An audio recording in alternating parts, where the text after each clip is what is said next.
कि सबसे पहले जो क्वेश्चन पूछे जाते हैं यहाँ से लगभग याद रखिएगा आपको 10 से 15 क्वेश्चन के आसपास पूछे जाते हैं, ठीक है ना? क्या बात को तो याद रखिएगा, अर्थव्यवस्था के अंतर्गत 10 से 15 क्वेश्चन पूछे जाते हैं एग्जाम में। अब याद रखिएगा ये 10 से 15 क्वेश्चन जो पूछे जाते हैं तब ध्यान समझिएगा और सुनिएगा। अर्थव्यवस्था अर्थात इकोनॉमिक्स के अंतर्गत जो 10 से 15 क्वेश्चन पूछे जाते हैं इसको हमें कैसे सोल्व करना है, हमें ये बात जानना है।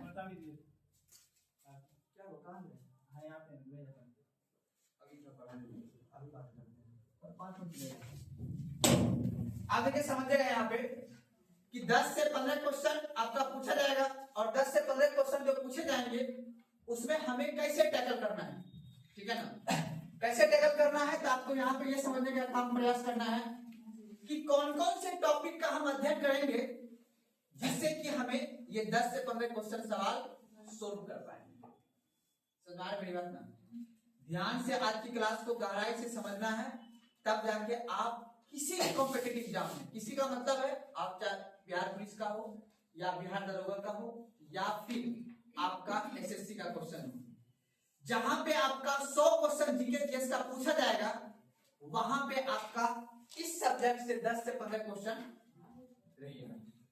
जहां पे 50 क्वेश्चन का जीके जीएस रहेगा वहां पे आपकी संख्या हो जाएगा 7 से 8 क्वेश्चन हो जाएगा। लेकिन ये 10 से 15 क्वेश्चन सोल्व करने के लिए आपको किन किन टॉपिक का अध्ययन करना है उसी का आज हम बात करेंगे, जिसे हम लोग आसान भाषा में हम कह देते हैं क्या, सिलेबस। कि हमें क्या क्या इस सब्जेक्ट के अंतर्गत पढ़ना है।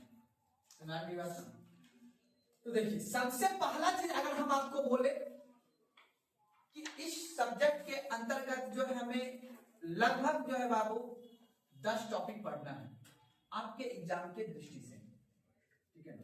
उस 10 टॉपिक के हम बारी बारी से हम समझेंगे कि इस टॉपिक का अंतर्गत क्या क्या होता है। अब दूसरी बात, आप लोगों ने जो पढ़ा था, अभी कुछ लड़के ऐसे होंगे जो ज्योग्राफी भी पढ़ लिए हैं, कुछ ऐसे होंगे जो पॉलिटी भी पढ़ लिए हैं, है ना? कुछ ऐसे बच्चे हैं जो बिहार स्पेशल भी पढ़ लिए हैं। हर एक सब्जेक्ट का प्रवृत्ति अर्थात नेचर अलग अलग होता है नहीं होता है? इस तरह से हर इंसान का या हर समाज का नेचर, सोसाइटी अलग अलग होता है। उसी तरह की हम जब जीके का अध्ययन करते हैं तो जीके के अंतर्गत जो है हर एक सब्जेक्ट का पढ़ने का तरीका, नेचर जिसको कहते हैं, वो अलग अलग होता है। और इसी अलग अलग नेचर को जब हम एक जगह कोरिलेट करके समझेंगे तब जाके हमसे कंपटीशन का क्वेश्चन सोल्व होगा। तो हम आपको जो बताना चाह रहे हैं अब उसको ध्यान समझिएगा। हम पहले क्वेश्चन यानी सब्जेक्ट का नेचर को समझ लेंगे, फिर उसके अंतर्गत आज आपको ये समझ लेना है कि इस सब्जेक्ट को पढ़ने के लिए हमें क्या माइंडसेट होना चाहिए, तब जाके इस सब्जेक्ट का अध्ययन कर सकते हैं। जैसा कि हमने आपको पहले बताया था कि जीके के अंतर्गत जो हम सब्जेक्ट पढ़ते हैं वो सब्जेक्ट का नाम सबसे पहले होता है ज्योग्राफी, दूसरा हम जो पढ़ेंगे वो होगा हिस्ट्री, और तीसरा जो होगा वो कौन सा होगा बाबू, पॉलिटी पढ़ेंगे, और चौथा जो मेरा क्या होगा, इकोनॉमिक्स। रीजन यहाँ पे इसका बात को याद रखिएगा, जो हम लोग का सब्जेक्ट ज्योग्राफी है, ज्योग्राफी में हम अध्ययन करते हैं कहाँ बढ़ेगा कि ये सब्जेक्ट यानी कि कहने मतलब मिट्टी कहाँ है, नदी कहाँ से बहती है, ये राज्य में पर्वत कहाँ पे है, खनिज कहाँ पे है, कौन सा जैसे सोना कहाँ पाया जाता है, आपका चांदी कहाँ पाया जाता है, शीशा कहाँ पाया जाता है। अगर हम मिट्टी का अध्ययन करते हैं तो लाल मिट्टी कहाँ पाई जाती है, काली मिट्टी कहाँ पाई जाती है, लोल मिट्टी कहाँ पाई जाती है। अर्थात किसी भी क्वेश्चन को पढ़ने से पहले उस क्वेश्चन के अंत में आपका क्या वर्ड लगाइएगा, कहाँ। तो ज्योग्राफी का जब हम अध्ययन करेंगे तो ज्योग्राफी में हमें सबसे पहले अध्ययन करना पड़ता है मैप का, लोकेशन का, कि हम किसी सब्जेक्ट को पढ़ने जा रहे हैं। अर्थात कहने का मतलब अगर हम ज्योग्राफी को पढ़ रहे हैं तो हमें किस चीज का अध्ययन होना, किस चीज का नॉलेज होना चाहिए, मैप का, अर्थात लोकेशन का। और लोकेशन का अध्ययन करने के लिए हमने आपको बताया था सबसे पहले किसका नॉलेज होना चाहिए बाबू, दिशा का। बताए थे कि बताए थे, डायरेक्शन का, कि उत्तर, पूर्व, पश्चिम, उत्तर पश्चिम, उत्तर दक्षिण, ये सब कहाँ पे है हमको ये जानना होगा।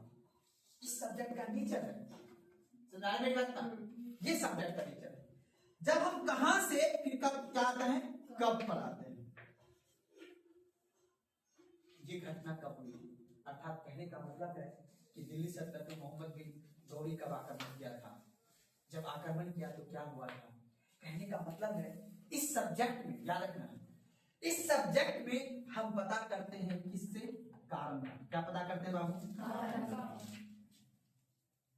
आखिर ऐसा क्या कारण था अंग्रेज ने हमें गुलाम बनाया, ऐसा क्या कारण था कि भाई आज भी गांधी जी को याद रखा जाता है, ऐसी कौन सी उसकी विचारधारा जो आज भी प्रासंगिक है, भगत सिंह को, सुभाष चंद्र बोस को, क्योंकि यह एक प्रेरणादायक व्यक्ति है, महापुरुष हमारे देश का, इसलिए हमें पढ़ाया जाता है। उनकी घटनाओं को आपको याद किया जाता है, आपके क्वेश्चन में पूछ के कि आप याद कीजिए कि देखिए कि चंद्रशेखर आजाद ने, भगत सिंह ने, गांधी जी ने किस किस तरह से देश में जो आंदोलन किया था, उस आंदोलन को आपको कहता है कि आप अध्ययन कीजिए ताकि आप समझ सकें, आप देश प्रेमी, राष्ट्र प्रेमी हो सके।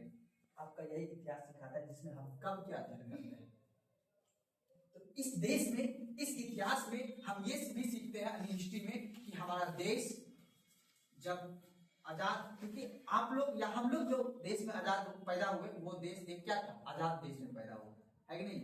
लेकिन कुछ ऐसे महापुरुष थे हमारे देश में, या कुछ ऐसे व्यक्ति थे जो एक गुलाम देश में पैदा हुआ, जो 1947 से पहले जो देश में पैदा हुआ होगा तो गुलाम देश में पैदा हुआ था। तो वही कहानी को हम कहाँ सुनते हैं, इतिहास। जब मेरा देश एक आजाद होता है, आजाद होने के बाद हम एक संविधान का फिर क्या करते हैं, निर्माण करते हैं, और उस संविधान के अंतर्गत हम अपने देश की कानून व्यवस्था को पढ़ते हैं कि जिस व्यक्ति ने, जिस समाज में, जिस जनसंख्या ने इस देश को आजादी दिलाया, उस देश यानी उस नागरिक के लिए हमारा संविधान क्या क्या प्रावधान करता है, क्या मूल अधिकार देता है, कौन सी सेवाएं देता है, क्या क्या व्यवस्थाएं देती है, वो हम कहाँ पढ़ते हैं।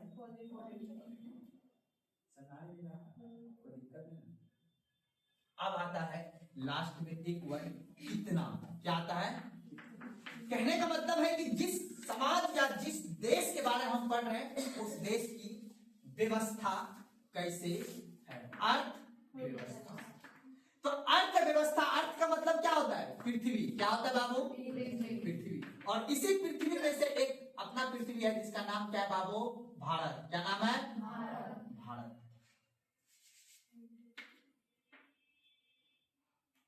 अब इस भारत देश के, याद रखना, इस भारत देश के अंतर्गत के हमें क्या क्या अध्ययन करना है, व्यवस्था। अब देखो, पहले कहाँ है भारत, कैसा है भारत, ये जाने हमने, है कि नहीं। दूसरा, हम इस भारत के अंतर्गत जो समाज का विकास हुआ, आज जैसे आपको मोबाइल मिला हुआ है, आपको इंटरनेट मिला हुआ, ऐसा समाज पहले नहीं था। अगर हम अपनी सिविलाइजेशन अर्थात सभ्यता की तरफ जाएंगे, चाहे वो सिंधु घाटी की सभ्यता हो, वैदिक सभ्यता हो, मौर्य काल में जब जाएंगे तो उस समय ऐसा दुनिया नहीं था। तो हमें उसी के बारे में हम लोग पढ़ते हैं। फिर उसके बाद संविधान के अंतर्गत हम अपने देश की क्या समझते हैं, व्यवस्था। कौन सा व्यवस्था, कानूनी व्यवस्था को समझते हैं। फिर दूसरी व्यवस्था आता है पैसा का व्यवस्था, कि हमारे देश के अंतर्गत किस तरह से कोई गरीब ना रह जाए, कोई अमीर, समझो आपको ना, ज्यादा अमीर ना बन जाए। तो उसी बजट को देखने के लिए हमारे देश में किस तरह से व्यवस्था चलती है उसकी हम अध्ययन करेंगे। पूरा विश्व का इकोनॉमिक्स का अध्ययन नहीं करेंगे, सिर्फ किसका अध्ययन करेंगे, भारत के देश के अंदर किस तरह से व्यवस्था चल रही है हम उसकी बात करेंगे। हमें अमेरिका का बजट नहीं पढ़ना है, हमें किसका बजट पढ़ना है, भारत का। कि भारत के अंतर्गत जो जनता है वो कितना टैक्स देती है, और उस टैक्स से सरकार हमारे लिए कौन कौन सी योजना चलाती है, और उस योजना से किस वर्ग को लाभ मिलता है, यही समझना है।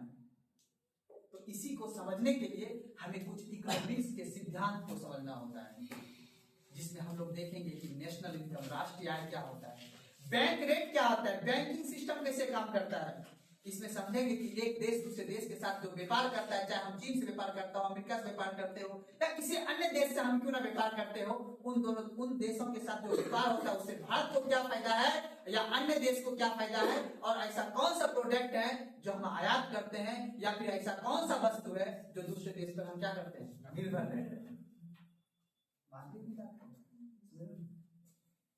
यही सब्जेक्ट का, तो कहने का मतलब है जिस सब्जेक्ट का आप अध्ययन करने जा रहे हो उस सब्जेक्ट का नेचर यही कहता है कि आपको ये समझना होगा कि जिस खूबसूरत देश की आप व्यवस्था समझना चाहते हो, उस देश की खूबसूरती को समझने के लिए आपको पहले इतना चीज का नॉलेज होना चाहिए।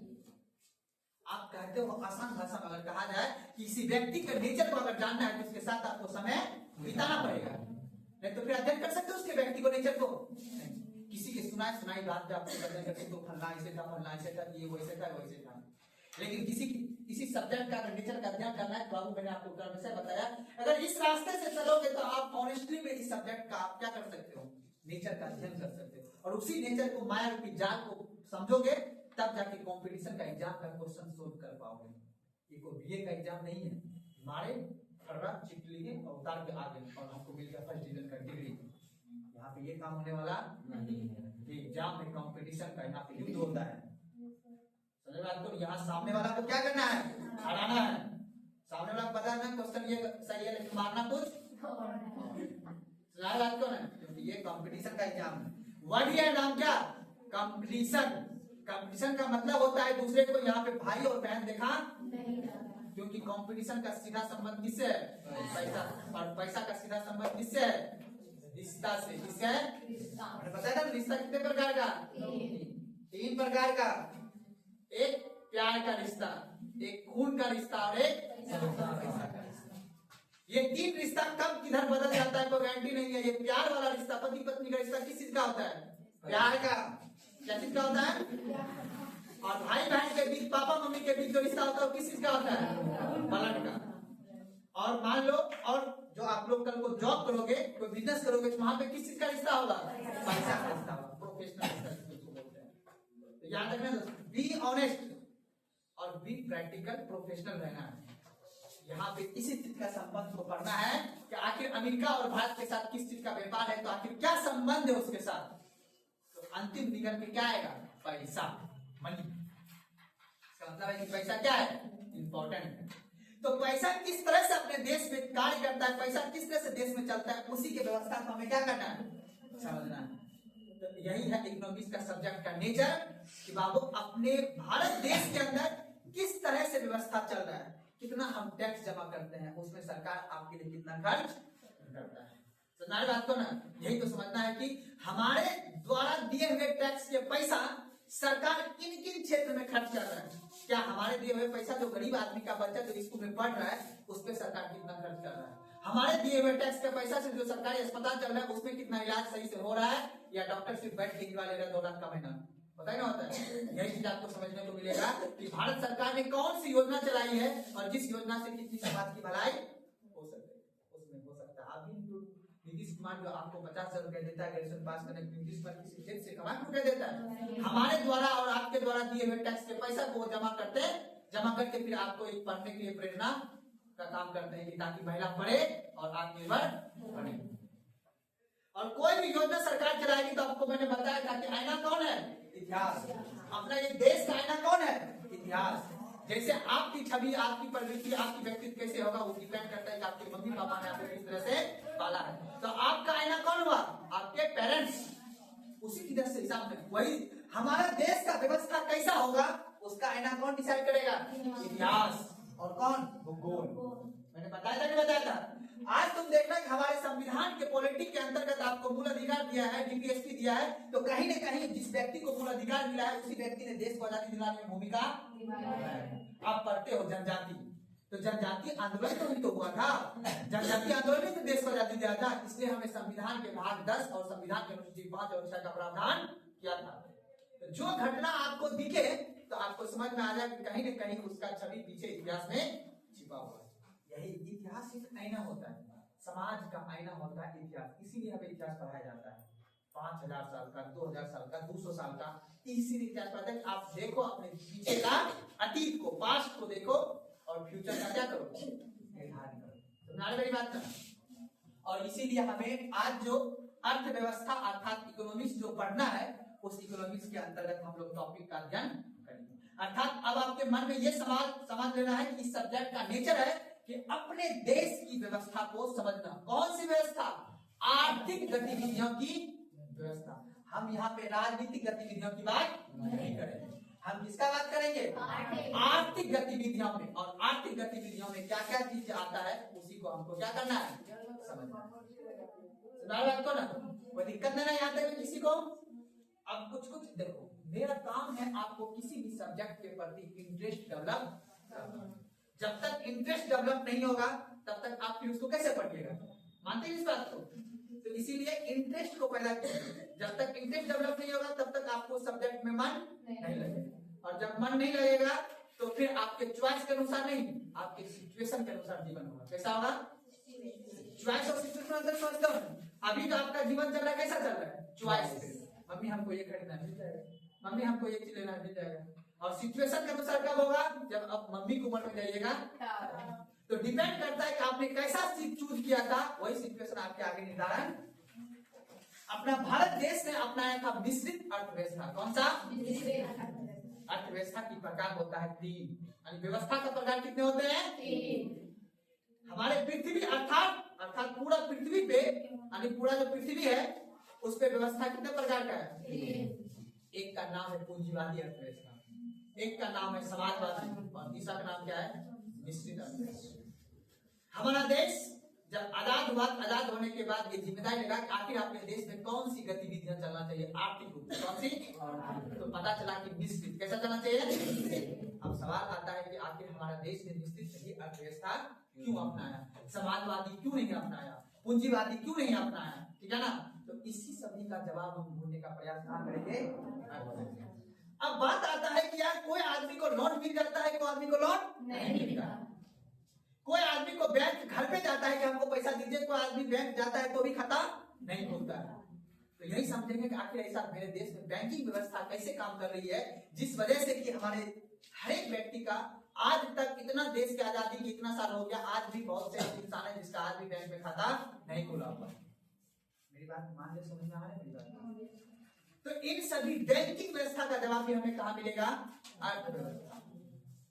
तो सवाल हुआ कि हमारे भारत देश ने मिश्रित अर्थव्यवस्था क्यों अपना, इसके पीछे की कहानी हमें बताएंगे कहाँ पे? अर्थव्यवस्था में। बैंकिंग व्यवस्था में देश में कैसे चल रहा है इसी को अब बात आता है।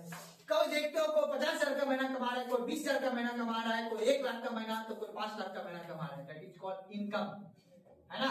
Monthly income. आखिर हमारे देश में जब एक संविधान है तो लेकिन सबका इनकम अलग अलग क्यों है, ये भी समझेंगे। तो आखिर हर एक व्यक्ति का इनकम अलग अलग है, इसके पीछे कौन जिम्मेदार है, या इसके पीछे क्या व्यवस्था है जो हर व्यक्ति का इनकम अपने अपने मेहनत के हिसाब से डिसाइड किया गया है। तो इसी इनकम का, हर व्यक्ति में इनकम में असमानता, कानून में समानता है पर आर्थिक गतिविधियों में क्या है? असमानता है। तो इसकी भी जवाब हमें कहाँ मिलेगा? अर्थव्यवस्था। समझ आया नहीं? तो पहले हमने बताया व्यवस्था का प्रकार, दूसरा बताया मैंने बैंकिंग, और तीसरा मैंने क्या बताया? आय की और समानता। समझ में आ रहा है मेरी बात ना? समझ में आ रहा है ना?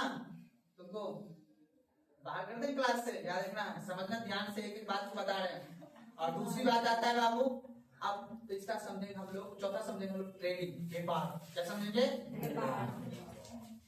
बिजनेस। समझना बात को ना? जैसे आप लोग कभी सोचे होंगे कि कुछ नहीं होगा, अंडा दुकान खोल देंगे बाहर में, सोचे हो ना? कुछ नहीं होगा, ब्यूटी पार्लर का दुकान खोल देंगे, मेहंदी लगाने वाला काम करेंगे, सुने हो ना ये सब? तो आज मतलब व्यापारी, जिसमें हम पढ़ेंगे हम फाइनेंस ऑफ पेमेंट के बारे में, बीओपी सुना नहीं आता। और उसके बाद लास्ट पढ़ेंगे हम लोग सेक्टर ऑफ इकोनॉमिक्स, गरीबी क्या होता है, बेरोजगारी क्या होता है। सुना बात को ना? बताओ ना, शिक्षित बेरोजगारी है, मौसमी बेरोजगारी। जैसे छठ पूजा आएगा, कोई आदमी आया, कोई आदमी कुछ नहीं कर रहा, आराम से टाप बेचने लगेगा। छठ पूजा खत्म, टाप का बिक्री। छठ पूजा जैसे आएगा सूट बिकने लगेगा, फिर छठ पूजा खत्म, सूट का बिक्री। दुर्गा मैया आएगा, चुन्नी बिकने लगेगा, है ना? इसको क्या बोलते हैं? मौसमी बिजनेस। क्या बोलते हैं इसको? जैसा मौसम आएगा सबसे स्टार्ट। अभी देवघर वाला कमाल में मिलता है, जब आ जाएगा भादों का महीना तब मिलेगा ना? दैट इज कॉल्ड क्या है? मौसमी व्यापारी। लेकिन मौसमी बेरोजगारी भी होता है, कोई मौसम में रोजगार मिल जाता है और किसी मौसम में रोजगार नहीं। तो गरीबी क्या होता है हमारे देश में? गरीबी की प्रकार क्या है और गरीबी कितने प्रकार के होते हैं, वो सभी शिक्षित बेरोजगार होते हैं ना, होते हैं? थोड़ा थोड़ा समझ में आया सबको? वो ऐसा आदमी है जिसको लगा कि सर आप क्या बक रहे हैं, हमको समझ ही नहीं आ रहा। वो ऐसा है जिसका वो माइंड 2G कैटेगरी का, पिछड़ा लड़का शाहरुख खान, समझ आया ना, समझ लेना है, इसी पे चलना है। इस पे जितना मेहनत करोगे उतना सुंदर मिलेगा, तो मिलेगी, ठीक है ना, याद रखना बाबू। इस पे मेहनत कहाँ करना है, कौन पे, किताबों पे, समझ आया छोटू। इसमें मेहनत इसी पे करना, नहीं तो फिर समझ लेना धोखा मिलेगा, किताब धोखा नहीं देता है। चलिए आगे बढ़े। अब देखिए जो हमने बात किया आपको सिलेबस का, इकोनॉमिक्स का, तो अब हमको ये समझिए, अब सबसे पहली बात क्या होता है, जानते हो, किसी भी काम करने का सबसे पहले क्या होता है, उद्देश्य, पर्पस, होता ही नहीं, क्या ये काम क्यों करें, होता ही नहीं, अंजलि होता है ना उद्देश्य, क्या नाम है गुंजा खास कर देते मेरे मुंह से निकल गया, तो होगा क्लास में हो जाता है। अब देखिए समझिएगा, अब कहने का मतलब है उद्देश्य।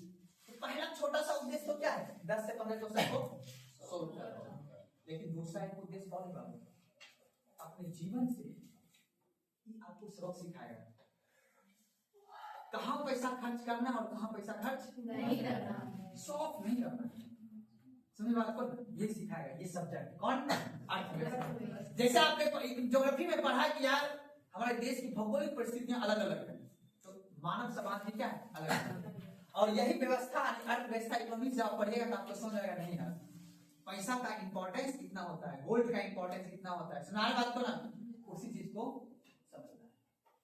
तो सबसे पहला जो देखिए आप याद, एक नंबर जो टॉपिक आपका आएगा, पहला जो टॉपिक आएगा वो टॉपिक का नाम रहेगा बाबू अर्थशास्त्र एवं अर्थव्यवस्था में अंतर, ठीक है।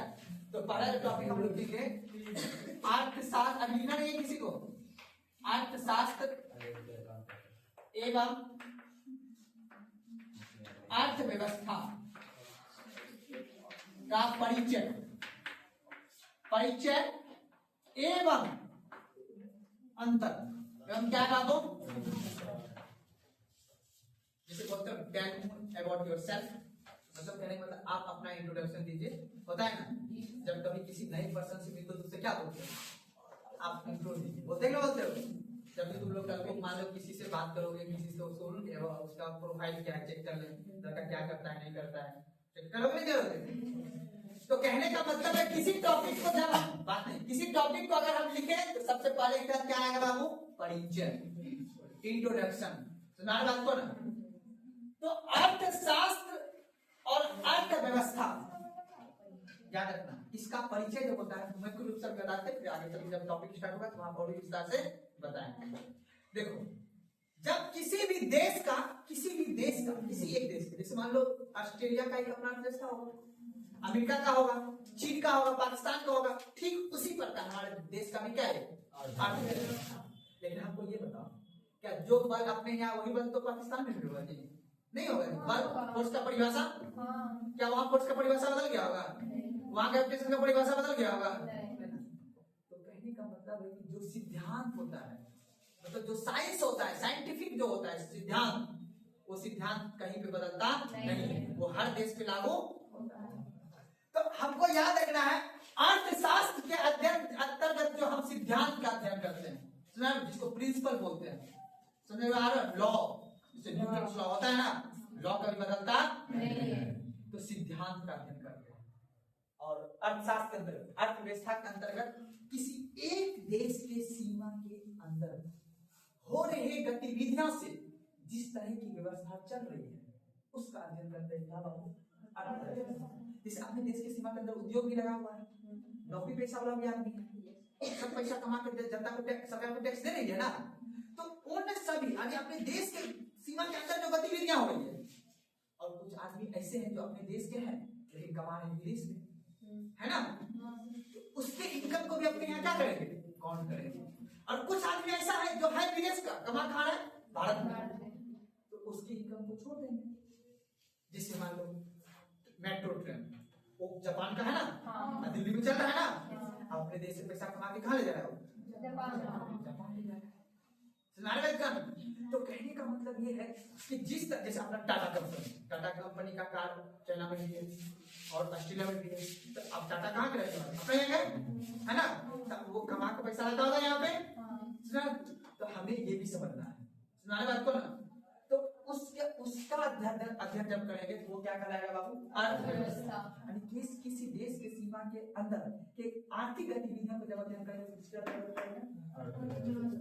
और अर्थव्यवस्था का सिद्धांत अर्थात लॉ का जब अध्ययन करेंगे जो पूरा विश्व पे लागू होगा वो कहाँ अध्ययन करेंगे? छोटा दिमाग में घुसा ना। अब दूसरा जो टॉपिक आएगा बाबू उसका नाम होगा, जानते हो क्या? राष्ट्रीय आय। क्या नाम होगा? अर्थात जिस राष्ट्र का हम बात कर रहे हैं, कौन सा राष्ट्र का? भारत राष्ट्र का। अर्थात भारत देश का जो हम बात कर रहे हैं, इस भारत देश का आय कितना है, यानी राष्ट्र की आय कितना है। तो रेस्ट उसको क्या बोलते हैं बाबू? राष्ट्रीय आय, नेशनल इनकम।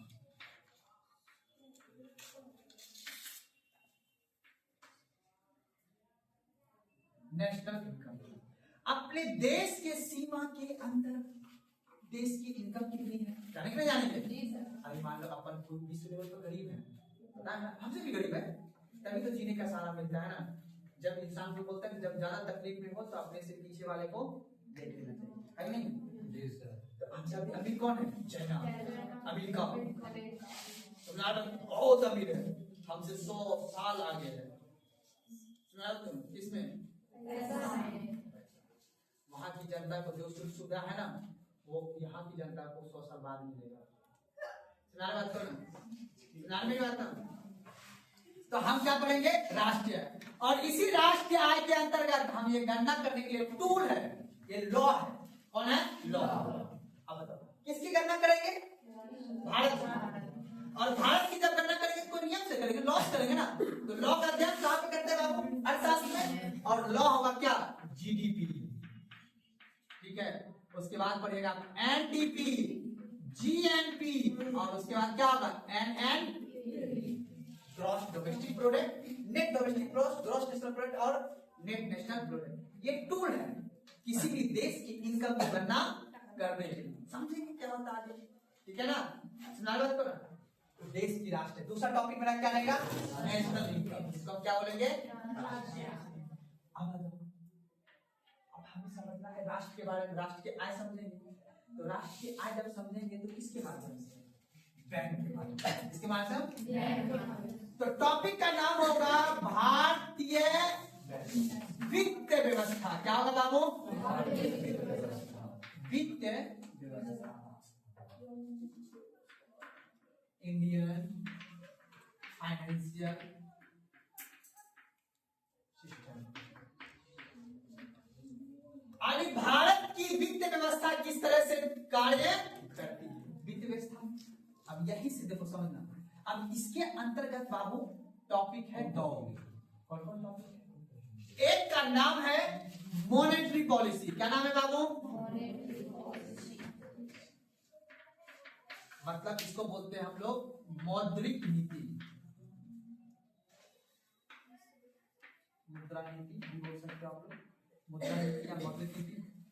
दूसरा हम लोग पढ़ेंगे उसको बोलते हैं हम लोग पूंजी बाजार। क्या पढ़ेंगे बाबू? पूंजी बाजार। इसको हम लोग बोलेंगे capital market. Indian financial system में हम दो तरह से पढ़ेंगे। देखो कभी सुनते हो कोई कमा रहा है शेयर मार्केट में पैसा, सुने हो ना? कोई कमा रहा है कपड़ा का दुकान खोलते हुए स्कूल में, पैसा कमा रहा है ना। तो कैपिटल मार्केट का पैसा याद रखना, जो उद्योगपति लोग होते हैं, जहां पे हम बात करेंगे ट्रेजरी बिल, सेंसेक्स, डॉलर की बात करेंगे, वो कहां पे? कैपिटल मार्केट में। मॉनेटरी पॉलिसी अर्थात मनी मार्केट जिसको हम लोग बोलते हैं, इसका दूसरा नाम है बाबू मनी मार्केट। Money market. और मनी मार्केट जो आएगा बाबू उसी का अंतर्गत हम किसका बात करेंगे? पैसा का, मुद्रा का। अर्थात हमारे देश में कौन सी मुद्रा कैसे काम करती है, ठीक है ना। कब आपके झोली से सरकार पैसा चुरा लेगा और कब आपके झोली में लाके वो सरकार के हाथ में, वो टूल है। क्या है? इसी के लिए अब इस टूल का मॉनेटरी पॉलिसी, मनी मार्केट और कैपिटल मार्केट का अध्ययन करने के लिए भी टूल है। क्या है? टूल, वही लॉ। ये इसमें जो लॉ है, इसमें टूल क्या है? बैंक रेट, CRR, SLR, नाम सुने हो ना? नाम सुने हो?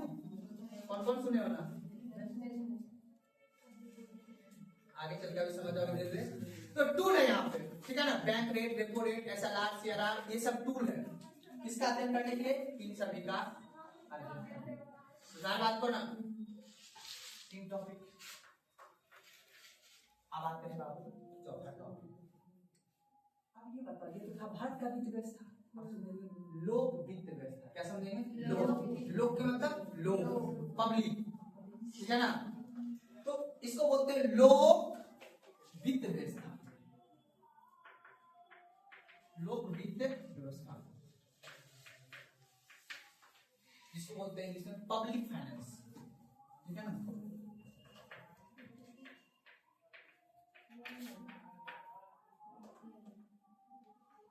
Public finance. अब देखो लोक व्यवस्था, अब व्यवस्था चलाना है कहाँ का? ये व्यवस्था चलाने की जिम्मेदारी किसका? सरकार। किसका? सरकार। इसको हम चुन के भेजते हैं, तुम ऑनेस्ट हो, क्या हो? और शपथ लो कि हम देश के प्रति क्या रहना? ऑनेस्ट। बाकी तब समझदार हो ही, हमने इसको वोट देके भेजते हैं ना कि लो हम आपको ताकत देते जाइए संसद में, और क्या बनाना है? लोक की व्यवस्था। और इसी के अंतर्गत टूल है। फिर क्या है? Tool, law. क्या लॉ है? कि हमारा भारत देश का बजट सिस्टम, क्या पढ़ेंगे? अभी जो बजट है ना बाबू, इसमें दो तरह से होता है। सरकार कितना कैपिटल इनकम और कैपिटल एक्सपेंडिचर, यानी राजस्व आय और राजस्व व्यय। यानी जो बजट अपने देश में जो जमा हो रहा है, कितना पैसा हम सरकार को दे रहे हैं और कितना पैसा सरकार खर्चा कर रही है। जानना अपन तो किसी अपने घर में मान लो कोई किसी काम करने वाला को रख होता है, ठीक है ना? और आपको बोला है कि देखिए आपने बोला देखो मंथली में हम आपको 10,000 रुपए दिए, किचन का पूरा खाना वाना हमको मिलना चाहिए 15,000 में। 4 आदमी रहेगा, 4 आदमी का 15,000 का जिम्मेदारी, आपको 15,000 लेते हैं और 30,000 खाना आपको खिलाइए, 2 टाइम खाने के ये चीज रहना चाहिए। आप बजट बनाओगे, पहले तो चलो बजट बना देंगे, हाँ सर 15,000 में हो जाएगा, 15,000 पेड कर दोगे। तो फिर आप जब दे दोगे फिर उससे पूछोगे ना कहाँ कहाँ खर्च किए। सेम ठीक उसी प्रकार हम अभी साबुन खरीदेंगे, शैम्पू खरीदेंगे, बोट खरीदेंगे, कपड़ा खरीदेंगे, तो सरकार उस पर क्या देगी? टैक्स। जब वो टैक्स दे के जमा हो जाएगा तो कहाँ जमा होगा? बजट में। सुना बात को ना? तो फिर सरकार से आप पूछोगे सरकार कहाँ खर्च किए? बोलेगा देखो तुम्हारा जो सेवा करता है ना आर्मी, उसको भी तो हम सैलरी दे रहे हैं ना। फिर तुम्हारे बेटा को जो बाहर सरकारी अस्पताल उसको सैलरी कौन दे रहा है? तुम्हारा दिमाग खराब हो गया सरकारी अस्पताल, उसको सैलरी कौन दे रहा है? अच्छा, फिर बोलेगा एक और बता, तुमने जो रोड बना रहे, तुम जो पुल जो बना रहे, सरकार हम खर्च कर रही है ना? सरकार बोलता है हम 2 जगह खर्च करते हैं। एक वैसा जगह खर्च करेंगे जहां से पैसा आने वाला नहीं, जैसे किसी को सैलरी देना, सरकारी कर्मचारी को जो सैलरी देंगे वो वापस आएगा नहीं। लेकिन बोलेगा तुम्हारे लिए हम बना दिए पुल, क्या बना दिए? मुंगेर वाला पुल, लेकिन उस पर चढ़ोगे तुमको क्या देना होगा? तो कुछ सरकार वहां पे खर्च करेगी जहां सरकार को आमदनी आए। जैसे मान लो कि आपने खोल दिया दुकान, क्या खोल दिया? तो दुकान को रोड बगल में घर दुकान खोलेगा तो उससे आमदनी, घर रोड बगल में जो घर बनाएगा उससे आमदनी आएगा जी। लेकिन कोई घर बना दिया बाड़ी में जाके, उसमें क्या होगा? रहोगे, आमदनी कुछ आएगा नहीं। तो कभी भी घर गाँव में नहीं बनाना है, झोपड़ी में रह के पैसा कमाना है। तब पहले जमीन खरीदना है रोड के बगल, फिर वहां पे रोड बनाना है, फिर वहां से पैसा कमाना है। कि वह होशियार आदमी सुने बात को, यही समझाएगा सब्जेक्ट कि कहाँ पैसा इन्वेस्ट करना है और कहाँ पैसा इन्वेस्ट सुना बात करो। इसलिए अभी पैसा इन्वेस्ट करो किताब पे, अच्छा टीचर से पढ़ो, पैसा दो, ठीक है ना? किसी से भी पढ़ो। अभी पैसा खर्च करोगे पॉलिसी पे कुछ नहीं बनेगा, ठीक है ना? गलत कर रहे हैं ना? तो बजट और दूसरा क्या पढ़ेंगे बाबू? Tax system. क्या पढ़ेंगे बाबू? Tax system. हम टैक्स भी दो प्रकार के, एक डायरेक्ट और एक इनडायरेक्ट। डायरेक्ट कपिल शर्मा सुने ना, जो कॉमेडी करता है वो सबसे महान वीडियो बनाता है। आप कैसे खाएं, अच्छा आप कैसे स्ट्रगल किए, अच्छा आप क्या पहनते हैं, ये हम क्यों इंटरेस्ट है? आप भी देख रहे हैं क्या? देखते तो आपने क्या खराब कर दिया। याद रखना, हम आपको बता रहे हैं, अगर आपने अपने जीवन का कीमती समय आपने दूसरे को वेस्ट किया, सिर्फ आप ताली बजाओगे, नोबडी मत याद रखना। अपने जीवन का जब मैं उम्र है ना, मेहनत करने वाला जो उम्र है, किसी पे वेस्ट नहीं करो, चाहे वो हीरो हो, एक्टर हो, सिर्फ आप सीखो। वो सीखने को आपको मिलेगा महापुरुष से। ये कोई रील्स नहीं है, ये कोई मूवी का कैमरा नहीं है कि हम प्यार करते हैं कैटरीना कैफ से। समझ में आती है? बाकी फिर जैसे कैमरा बंद, फिर वो लोग अपना फोन में लगा रहता है। तो सोचो तो वो लोग कैमरा का वर्क है ना जी, वो एक्टिंग कर रहा है। क्या कर रहा है? हम लोग उसको रियल मान लेते हैं, फिर पैसा देते हैं उसको, 400 रुपया मूवी देखने के। ओ भाई ना बात तो ना। इसीलिए देखो एक चीज याद रखना, एकदम अपने दिमाग पे किसी को हावी नहीं होने दो। ये नहीं सोचो कि वो बड़ा आदमी कोई नहीं है, आप ये सोचो कि आप क्या हैं और आप अपने भी इंप्रूवमेंट करो। आप कहाँ पे है नहीं है। किसी को देखना, किसी को नहीं, वो कोई ऐसा नहीं कि आपको एक लॉ बता देगा जिससे कि आपका 1% हो जाएगा जीडीपी का। बात करो ना, उसको जो करना था वो जिसमें अव्वल था उसको वही कर रहा है। सही अपने जैसे ही। और हम कौन टाइम वेस्ट करें ना, उधर टाइम वेस्ट करना है।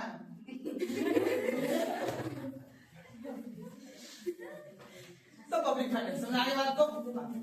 अब तो टैक्सेशन सिस्टम, टैक्स कितने प्रकार के बात है? 9 प्रकार। एक को बोलते हैं डायरेक्ट और एक को बोलते हैं बात नहीं, एक को बोलते हैं प्रत्यक्ष और एक को अप्रत्यक्ष कर। याद रखो, कोई दिक्कत नहीं ना? अगर दिक्कत नहीं है ना, अच्छा लगा समझने में जी परंतु यहाँ तक जानवर क्या टॉपिक जल्दी ट्रैक सुधारिए।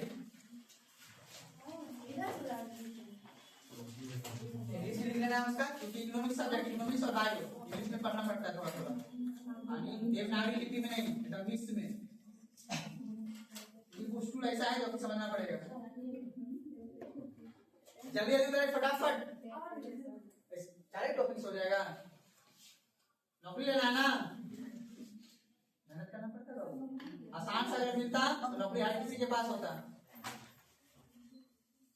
बताइए क्या है, बोलिए ना। हाँ जो बोलो ना, क्या कोई दिक्कत नहीं, बोलिए। हाँ थोड़ा सा सिलेबस दिखा, थोड़ा सा पैशन मानते हैं कि ये चीज आपके लिए बकवास है। ऐसा कर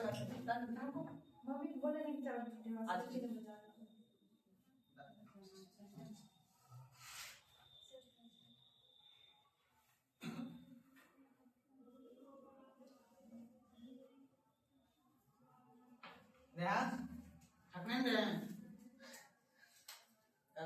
आदमी क्लास में जो लगता है वो कहता है मास्टर ठगता है, नहीं ठगे ना।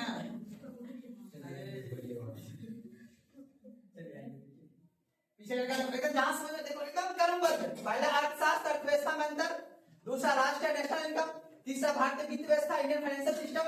इंडियन फाइनेंशियल के 2 सिस्टम, मॉनेटरी पॉलिसी और कैपिटल मार्केट। मॉनेटरी पॉलिसी दूसरा नाम है मनी मार्केट और कैपिटल मार्केट। कैपिटल मार्केट लिखिएगा, ठीक है ना, पूरा लिखिए कैपिटल मार्केट, कैपिटल मार्केट। और उसके बाद जो लोक वित्त व्यवस्था, पब्लिक फाइनेंस, जिसके अंतर्गत हम लोग बजट पढ़ेंगे और टैक्सेशन सिस्टम पढ़ेंगे। टैक्स सिस्टम जिसको बोलते हैं, डायरेक्ट टैक्स और इनडायरेक्ट टैक्स के बारे में।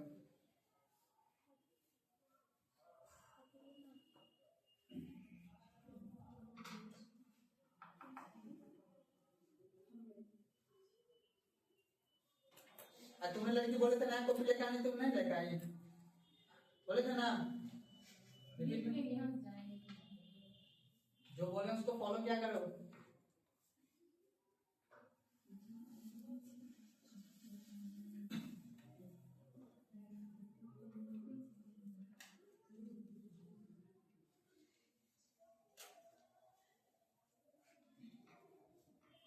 तीसरा टॉपिक भारतीय वित्त व्यवस्था, इंडियन फाइनेंशियल सिस्टम।